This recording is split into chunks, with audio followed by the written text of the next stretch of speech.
Oke, kali ini kita akan membahas soal dan pembahasan materi SKB CPNS Fisioterapi tahun 2021, di mana soal-soal di bawah ini berdasarkan kisi-kisi berdasarkan Menpan RB tahun 2021 dan field report dari teman-teman fisioterapi yang telah ujian SKB pada tahun 2021 ini. Jadi soal-soal di bawah ini berisikan tentang biomekanik dan pengukuran dari ROM. Oke, jangan lupa subscribe ya. Untuk soal yang pertama, S.2 0 derajat, strip 0 derajat, strip 150 derajat pada elbow joint maksudnya adalah A. Fleksi 150 derajat dan ekstensi 0 derajat, B. Ekstensi 0 derajat dan fleksi 0 derajat, C. Supinasi 0 derajat dan pronasi 150 derajat, D. Pronasi 150 derajat dan supinasi 0 derajat, E. Ekstensi 0 derajat dan fleksi 150 derajat. Jawabannya adalah ekstensi 0 derajat dan fleksi 150 derajat. Jadi pada bidang geraknya ini merupakan bidang gerak sagital untuk gerakan fleksi dan ekstensi elbow. Jadi penulisan yang pertama dulu adalah penulisan ekstensi atau yang menjauhi dari tubuh, kemudian baru mendekati dari tubuh yang ditulis. Cara penulisan yang disingkat, kemudian akhir gerakan ke arah mendekati tubuh. Ya, di sini dibuat dalam 3 kategori angka numerik ya. Yang A itu adalah huruf S menunjukkan bidang gerak sagital, B angka numerik 0 derajat yang pertama menunjukkan angka ekstensi elbow, kemudian angka numerik 0 yang kedua menunjukkan angka posisi netral elbow joint, kemudian angka numerik yang ketiga 150 derajat itu menunjukkan full fleksi elbow joint. Soal yang kedua, metode dalam pengukuran ROM dapat dilakukan secara kecuali A. Active ROM, B. Passive ROM, C. Isometric ROM, D. Active Assisted ROM. Jawabannya adalah C. Isometric ROM. Jadi dalam pengukuran ROM itu bisa dilakukan secara aktif, yaitu pasien sendiri yang menggerakkan, kemudian pasif, yaitu fisioterapis yang menggerakkan, kemudian adalah Active Assisted ROM, yaitu gerakannya oleh pasien dengan dibantu sedikit oleh fisioterapisnya. Soal yang ketiga, aksis atau peletakan goniometer pada gerakan eksorotasi atau endorotasi shoulder adalah A. Epicondylus lateral humerus, B. olecranon ulna, C. titik tengah aspek lateral acromion, D. acromion. Jawabannya adalah B. olecranon ulna. Jadi pada peletakan untuk goniometer pada gerakan exorotasi atau endorotasi shoulder, yaitu pada aksesnya itu pada olecranon ulna. Jadi kita logikakan saja ya, pada peletakan goniometer misalnya pada fleksi atau ekstensi shoulder bisa diletakkan di bagian samping atau lateral acromion. Kemudian untuk gerakan abduksi dan aduksi bisa diletakkan pada bagian anterior acromion. Oke, untuk soal yang kelima, permukaan sendi atau atrokinematik gerakannya dapat berupa kecuali A. Slide atau glide geser, B. Spin angular, C. Roll berputar, D. Vertikal. Jawabannya adalah D. Vertikal. Jadi gerakan atrokinematik itu ada 3 ya, yaitu pertama adalah slide atau glide, yaitu bergeser, kemudian spin, kemudian roll atau berputar. Soal yang keenam, pada tulang osteokinematik, gerakan osteokinematik terjadi pada 3 bidang gerak dengan masing-masing akses gerakannya, kecuali A. Bidang sagital, akses gerak medial lateral, B. Bidang frontal, akses gerakan anterior posterior, C. Bidang vertikal, akses gerakan transversal, D. Bidang transversal, akses gerakannya vertikal. Jawabannya adalah C. Bidang vertikal, akses gerakan transversal. Ini tidak termasuk dari bagian bidang gerak dari gerakan osteokinematik. Jadi gerakan osteokinematik itu ada 3, yaitu bidang sagital, frontal, dan transversal. Soal yang ketujuh, secara umum dikenal 2 metode penulisan ROM, yaitu kecuali A. Last method, B. Zero method, C. Isom. Jawabannya adalah last method. Jadi ada dua pengukuran ROM secara umum ya, yaitu zero method dan isom atau International Standard Orthopedic Measurement. Untuk zero method contohnya adalah sendi hip fleksi 0 derajat sampai dengan 125 derajat. Jadi gerakan sendi hip fleksi itu adalah sampai dengan 125 derajat. Untuk ekstensi itu 0 derajat sampai dengan 15 derajat. Ini merupakan penggunaan konvensional. Kemudian menggunakan isom, contohnya adalah elbow, bidang geraknya adalah sagittal. Kemudian 0 derajat ini bukan gerakan ekstensi. Kemudian 0 derajat yang tengah adalah titik tengah, titik norma pengukuran ROM menggunakan goniometer. Kemudian 150 derajatnya adalah gerakan fleksi. Nomor 8, cara penulisan ROM menggunakan penulisan isom adalah A. Ekstensi dan semua gerakan yang menjauhi tubuh ditulis pertama. B. Posisi awal dituliskan di pertama. C. Fleksi dan semua gerakan yang mendekati tubuh ditulis pertama. D. Ekstensi dan semua gerakan yang menjauhi tubuh ditulis terakhir. Jawabannya adalah A. Ekstensi dan semua gerakan yang menjauhi tubuh ditulis pertama. Penjelasannya, cara penulisan ROM menggunakan penulisan isom. Yang A adalah semua gerakan ditulis dalam 3 kelompok angka. Yang B, ekstensi dan semua gerakan yang menjauhi tubuh ditulis pertama. C, fleksi dan semua gerakan yang mendekati tubuh ditulis terakhir. D, posisi awal dituliskan di tengah. E, lateral fleksi atau rotasi supine ke kiri ditulis pertama, ke kanan ditulis terakhir. F, semua gerakan diukur dan posisi awal netral atau posisi anatomis. G, posisi awal normal ditulis dengan 0, tetapi dalam keadaan patologis kemudian menjadi berubah. Nanti ada contohnya ya yang huruf G ini. Jadi ini teman-teman yang perlu ketahui untuk metode penggunaan pengukuran ROM dengan penulisan isom.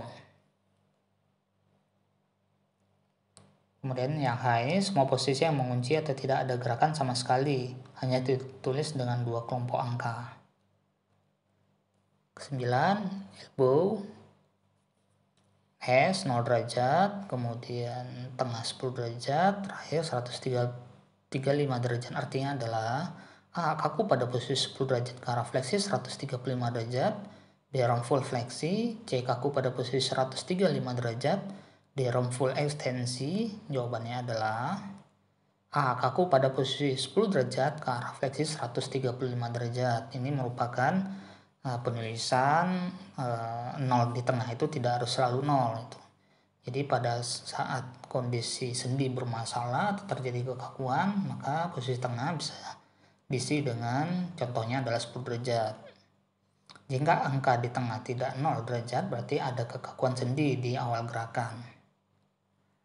10, elbow, S 0 derajat, strip 10 derajat artinya adalah sendi siku full ROM 10 derajat. B. Sendi siku terkunci 0 derajat. C. Sendi siku terkunci atau kaku pada 10 derajat fleksi. D. Sendi siku full ROM 0 derajat. Jawabannya adalah C. Sendi siku terkunci atau kaku pada 10 derajat fleksi. Ini merupakan zero method ya. Nah, ini merupakan gambaran dari peletakan goniometer pada gerakan fleksi ekstensi. Jadi letak goniometernya itu garis tengah pada processus mastoideus, yaitu letak di daerah samping belakang telinga. Nah, ini kemudian gerakan lateral fleksi dextra atau sinistra, letak goniometernya pada processus spinosus cervical 7. Kemudian ini gerakan rotasi dextra sinistra, letak gonionya pada center of the top of the head searah garis hidung, yaitu di atas kepala. Jadi gambarnya itu teman-teman bisa membayangkan ya pada gerakannya, kemudian letakkan goniometernya. Ini merupakan gerakan fleksi ekstensi shoulder, letaknya gonionya pada apex lateral acromion. Kemudian ini untuk shoulder fleksi. Nah, jadi di sini ada aksis, ada stationary arm, kemudian ada moving arm.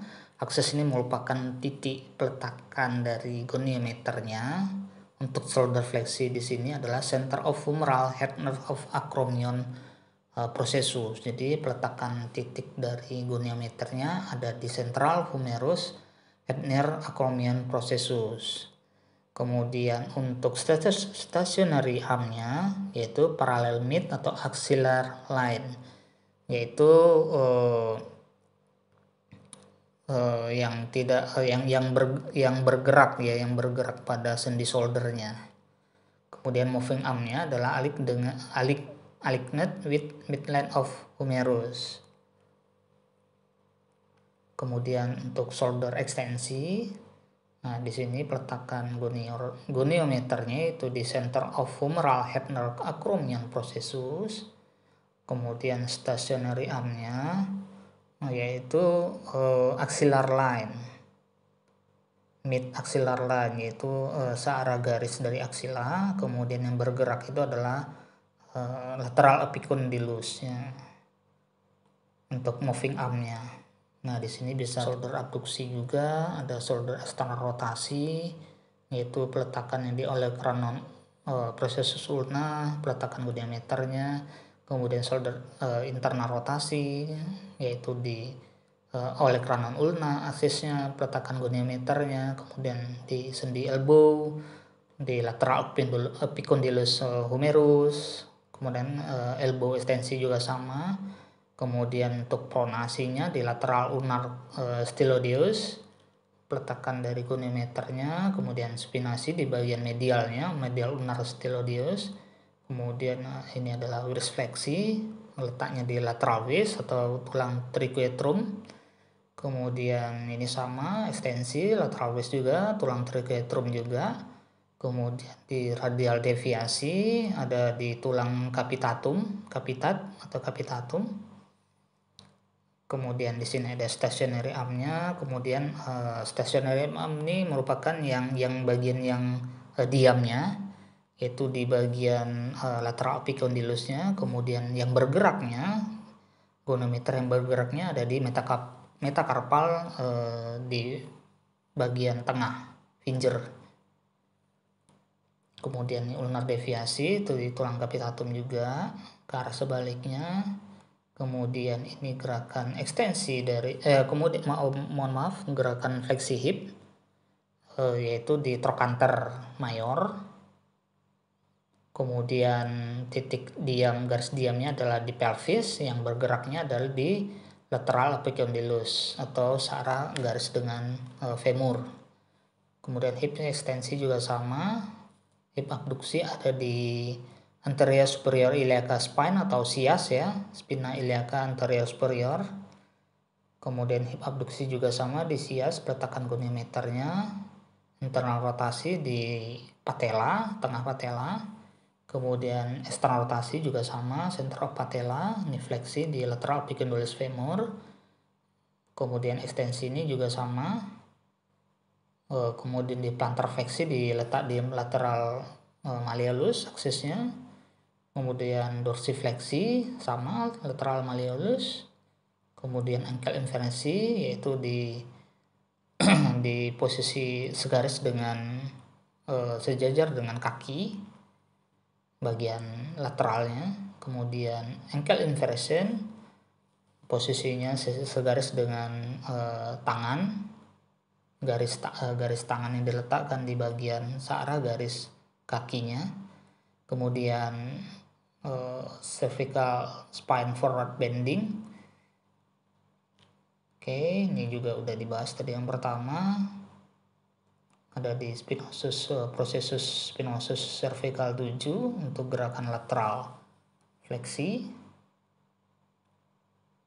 Oke, nah ini thoracolumbar spine ya, ke arah fleksi, yaitu di processus spinosus C7 sampai dengan sacrum 1 menggunakan midline untuk fleksi thoracolumbar. Kemudian untuk ekstensinya juga sama, di C7 dan S1 ditarik menggunakan alat ukur yang menggunakan midline. Kemudian untuk set bending dari thoracolumbar, aksesnya adalah di sacrum 1, processus spinosus. Oke, lumbar rotasi di center superior aspect of head atau di kepala.